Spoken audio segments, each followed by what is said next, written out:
नमस्ते श्री स्वामी समर्थ.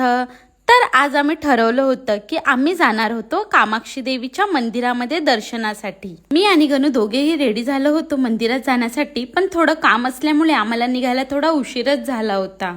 दर टायमाला गावी आले की आम्ही ठरवतो की आम्ही आज कामाक्षी देवीच्या मंदिरात जाणार, पण तो काय मुहूर्त आमचा येतच नव्हता.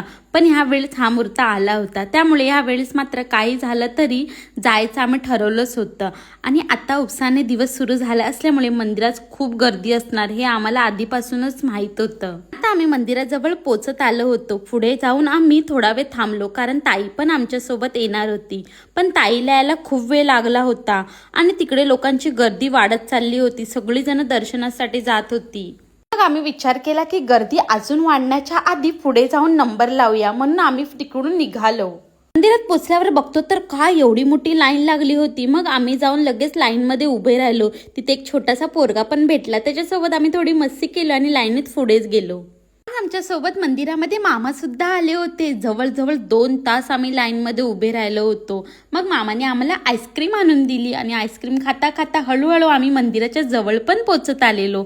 आणि खरं सांगते, बाहेरून मंदिर एवढं सुंदर दिसत होतं ना. कामाक्षी देवी ही देवी माता पार्वतीचे अत्यंत शक्तिशाली आणि करुणामय रूप मानली जाते. मंदिरात सकाळी आणि संध्याकाळ आरतीच्या वेळी खूप सुंदर आणि भावुक वातावरण असतं. दिव्याचा प्रकाश, घंट्याचा आवाज आणि देवाचे दर्शन घेताना अनेकांना खूप शांत आणि भावनिक वाटतं. म्हणून बरेच लोक म्हणतात की कामाक्षी देवीच्या मंदिरात गेल्यावर मनाला वेगळीच शांतता मिळते. देवाचे छान दर्शन करून झाल्याच्या नंतर आम्ही तिथे थोडा वेळ बसलो. बाहेर येताना नारळी फोडून घेतला. महाप्रसाद खाऊन आम्ही तिथून निघालेलो. आज कामाक्षी देवीचं दर्शन झाल्यामुळे दिवस पण खूप छान गेला होता आमचा. चालता चालता आम्ही त्या आईस्क्रीमवाल्या काकांकडे आलेलो आणि ह्यांना ना आज फालुदा खायचं होतं, कारण खूप गरम सुद्धा होत होतं. मग मी आणि ताईने ठरवलं की आम्ही फालुदा खाणार. गणूने आणि मामाने आईस्क्रीम घेतलेली. मामाने ना आईस्क्रीम पण ह्यांच्याकडनंच आणलेली, पण यांची आईस्क्रीम बिलकुल टेस्टी नव्हती, पण फालुदा खूप टेस्टी लागत होता. गणून आईस्क्रीम खात खात आमच्याकडे आला आणि बोलत होता आईस्क्रीम बिलकुल चांगली नाही. आम्ही बोललो की बरं झालं आम्ही फालुदा खायला आलो.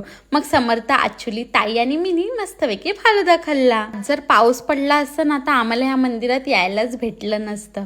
पाऊस नसल्यामुळे आम्हाला छान दर्शन पण झालेलं.